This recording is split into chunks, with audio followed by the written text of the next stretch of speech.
Para o universo, o tempo tem outra dimensão. E a Terra, um jovem planeta de aproximadamente 4,5 bilhões de anos, já passou por várias transformações. A extinção dos dinossauros marca a mais lembrada das eras. A causa pode ter sido a queda de um meteoro na América Central. Mas a mais violenta das destruições ocorreu no fim do período glacial, provocada pelas mudanças no clima. O impacto foi maior no continente sul-americano, onde desapareceram mamíferos como o tigre-dente de sabre e a preguiça gigante. Embora grande parte da humanidade não perceba, estamos vivendo uma nova transformação. E desta vez, é o próprio homem quem conduz a destruição. O que a gente observa hoje, nos tempos modernos, é que uma espécie em específico, a espécie humana, ela tem um poder nas mãos que nunca nenhuma outra espécie na história da vida no planeta teve, né? Um poder de modificar ambientes dos mais diversificados e de uma forma global. O que diferencia as eras de destruição em massa na Terra é a velocidade com que as espécies são extintas. Se os dinossauros levaram milhões de anos para desaparecer, em menos de um século, animais como o lobo-guará, o peixe-boi e o tigre poderão se tornar apenas registros históricos. Uma taxa normal de extinção, né, ao longo da história da vida na Terra, gira em torno de 2 a 5 famílias de animais e de plantas por milhão de anos. Tá? Família é um grupo maior, que envolve muitas espécies, né? As taxas atuais, né, se a gente for pegar, por exemplo, os últimos 500 anos, mais de 800 espécies já foram extintas por causa da ação do homem. Então acredita-se que a taxa de extinção esteja até 10.000 vezes maior do que a taxa normal de extinção.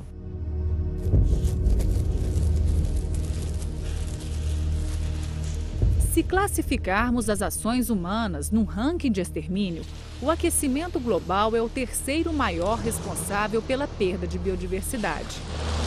Em segundo lugar está a chegada de espécies exóticas invasoras, animais e plantas que são deslocados de seu ambiente natural e passam a viver em outro ecossistema, causando vários impactos, como a destruição dos seres nativos.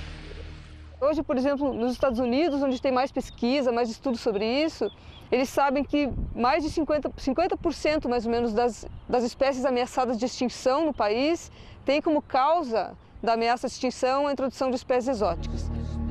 Mas na escala da devastação, nenhum outro fator é tão impactante quanto a fragmentação de habitat. Quando um ecossistema ele é dividido em partes menores, seja por uma estrada, por uma pastagem, uma plantação de alguma coisa, ela é dividida em partes pequenas e as populações de plantas e animais que viviam ali são isoladas nessas partes pequenas, fazendo com que essas populações não tenham mais interações entre elas, que são extremamente importantes para que essas populações se tornem viáveis ao longo do tempo. Grande parte das fragmentações do meio ambiente está ligada ao desenvolvimento. É como se fosse um mal necessário, um caminho cheio de contradições. A mesma estrada que une municípios separa a vida neste mundo formado por plantas e animais. Exuberância feita de grandeza e miudeza. Cânions, cachoeiras, piscinas naturais e vegetação que são a moradia de inúmeros animais. Território de espécies que correm risco de extinção.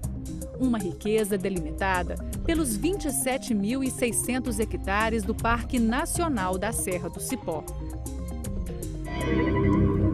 Proteção ameaçada pelos 8 quilômetros da rodovia que contorna a reserva. Aqui na Serra do Cipó a gente pode ver que as estradas, as pastagens, elas têm transformado o campo rupestre em manchas, o que pode estar ocasionando com que muitas populações de animais se isolem nessas manchas. Por exemplo, os lobos-guará, por exemplo, eles costumam não chegar perto das estradas, porque é um risco para ele. Isso faz com que as populações de lobo-guará se distanciem uma da outra. Isso também traz grandes riscos para o ecossistema. Além da divisão da área, a camada de asfalto modifica o solo por causa do uso do calcário. Consequência, redução das espécies nativas e a chegada de invasoras, como este capim, conhecido como rabo de burro, encontrado ao longo da estrada.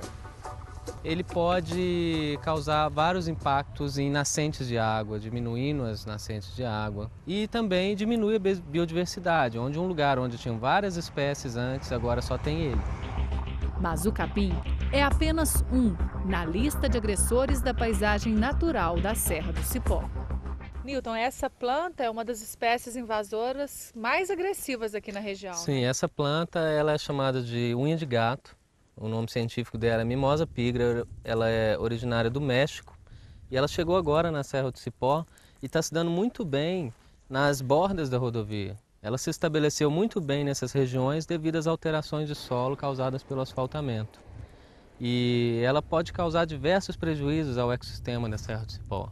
Ela pode competir com espécies nativas, ela pode trazer patógenos, doenças que não existem aqui.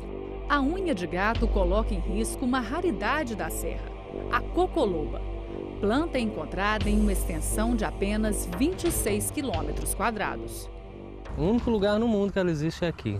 E é justamente a área onde a estrada passa. Essa planta, nós não sabemos quem poliniza ela. Isso é uma das causas dela ter tão restrito hábitat. E uma outra coisa, uma característica dela, é a sua especificidade pelo solo. Ela foi adaptada para esse solo. Então ela corre muito risco caso esse solo sofra alguma alteração, que é o que acontece com a estrada. A estrada já está causando essa alteração e ela está muito próxima da estrada. Então ela talvez possa ser uma das espécies que mais sofram com a pavimentação da estrada. E quer dizer, o tempo para estudo acaba sendo muito curto, né? Talvez ela seja extinta antes mesmo da gente conseguir saber o mínimo sobre ela. Talvez aí pode estar a cura para várias doenças. Quem sabe, né? Não sabemos também quanto tempo ainda nos resta para tentar evitar mais uma catástrofe natural, que neste caso pode levar à extinção da nossa própria espécie. Com a nossa habilidade, nossa inteligência, nós estamos conseguindo destruir muito os vários tipos de ambiente no planeta Terra. Agora, o ponto que eu acho que é interessante é que nós temos inteligência também o suficiente para perceber que isso está acontecendo. Então, nenhuma outra espécie também no planeta que cause algum tipo de distúrbio nos ambientes tem essa racionalidade que o ser humano tem de perceber que ele está comprometendo os recursos naturais dos quais ele depende. Se a inteligência nos distingue de todos os outros seres vivos, cabe a nós colocá-la a serviço da construção de um complexo, mas possível equilíbrio do mundo.